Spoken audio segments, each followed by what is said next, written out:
everybody's talking about Elias Lindholm right now. Yeah, because we're having this discussion about who should the Canucks keep among their pending UFAs, who should they let walk.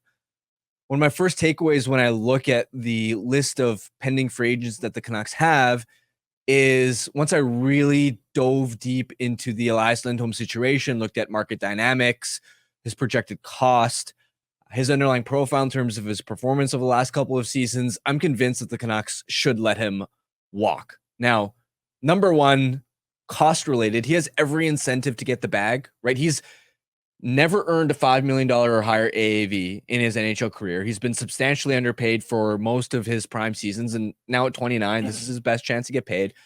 Plus, we've mentioned this before, it's a weak UFA center market. There isn't a single 60-point center hitting free agency, and only 5 centers, Lindholm, Chandler Stevenson, Sean Monahan, Max Domi, and Jack Roslovic, who's mostly a winger now, who've scored more than 30 points this past season. So when I look at Lindholm, I imagine that he's likely to command somewhere between $7 to $8 million on a long-term deal, especially when you consider Tomas Hertl in 2022, I think it was, signed a long-term extension at a cap hit above $8 million. Mm-hmm. Bo Horvat, his extension with the Islanders was for an $8.5 million AAV.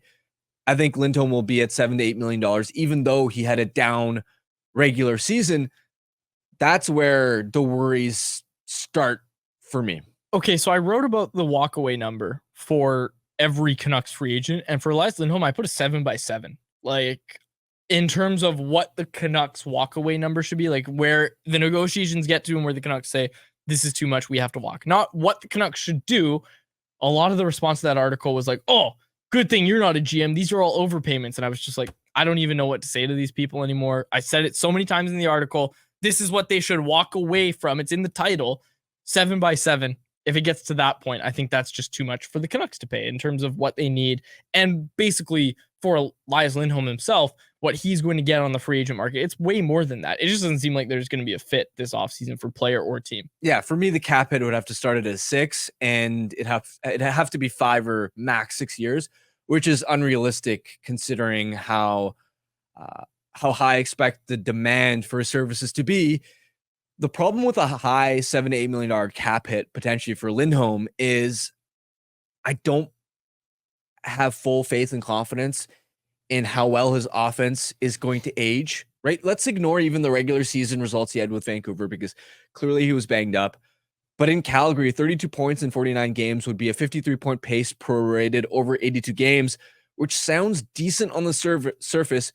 But you have to remember, this is a guy who's gift-wrapped first-line opportunity, gift-wrapped first-unit power play chances. Those aren't great numbers considering how large his opportunity was there. Now, on top of that, for the entire season as a whole, 75 games played, I believe, Lindholm had 23 5-on-5 points, which was the same number as Sam Lafferty and Teddy Bluger. Ilya Mikheyev had 7 5-on-5 points more than Elias Lindholm in the regular season. This wasn't just a stretch of brutal luck either. His underlying numbers took a significant hit in terms of generating shots and chances as a line compared to the season before. And that's why a lot of times when you sign a free agent contract, you're thinking, okay, the back half of the years might be dicey, but if we're a contending year, at least we'll get value in the first half of the deal. I straight up worry about Lindholm living up to a $7 to $8 million cap hit from year one. Wow. Interesting. K-Town Chef on this topic. Even in his prime producing years, he wasn't the driving force on his line. It was Kachuk and Goudreau driving that line. He had a great playoffs, right? We all know that. It sucks because if he was back, how nice would it be to use Pettersson again against bottom 6 matchups? And if Pettersson's healthy and productive, that's a massive bonus. But Lindholm's line in the playoffs scored on 16.5% of their shots, which was double his regular season career average. Individually, he scored on 20% of his shots, which is also inflated. You also just look at some of the goals he scored, right? In the Nashville series, game 1, on Saros, unscreened wrist shot off the rush from long range, like above the tops of the circles. Yep. Further out from that, somehow scored. That's a weak goal. One of the worst goals Saros let in all series. And then the game 1 goal against Stuart Skinner, where Lindholm had the puck, sort of tried to center it, and then Skinner put it in his own net, right? Like he had bounces offensively in that playoff run too. So there's that aspect. And then most importantly, when I look at Vancouver's cap space, I think you can really only afford to purchase one expensive forward contract, whether it's via free agency or via trade. Yeah.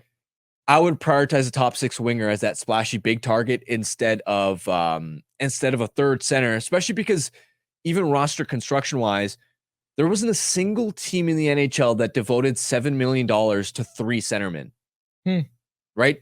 To have 3 centers making at least seven, which is the boat the Canucks would be in, especially because also the boat they got out of when they traded Bo Horvat. Like that was a big topic of discussion was, well, they have to trade Horvat because Pettersson's going to command a lot. You've already got Miller locked up at 8. So if Horvat's getting 8 minimum, which is what he basically was going to, ultimately that's what he ended up getting. If that's what you're looking at, then you're not going to be able to do it. So you have to trade Bo Horvat. It's just the same conversation, it feels like.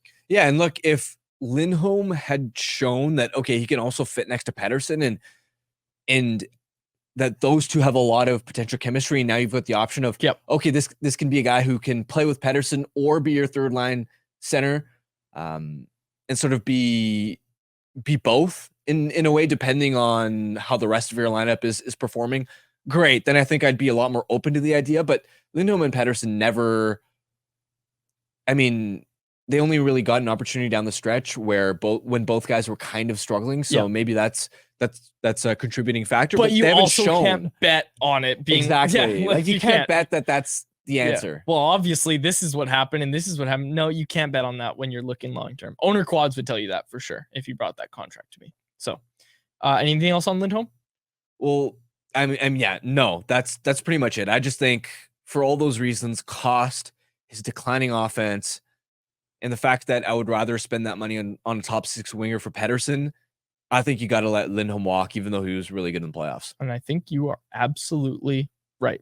Canucks Conversation is live Monday through Friday, every weekday at 2 p.m. over on the Canucks Army YouTube channel. Make sure you like, subscribe, and interact in the YouTube live chat every day with us, folks.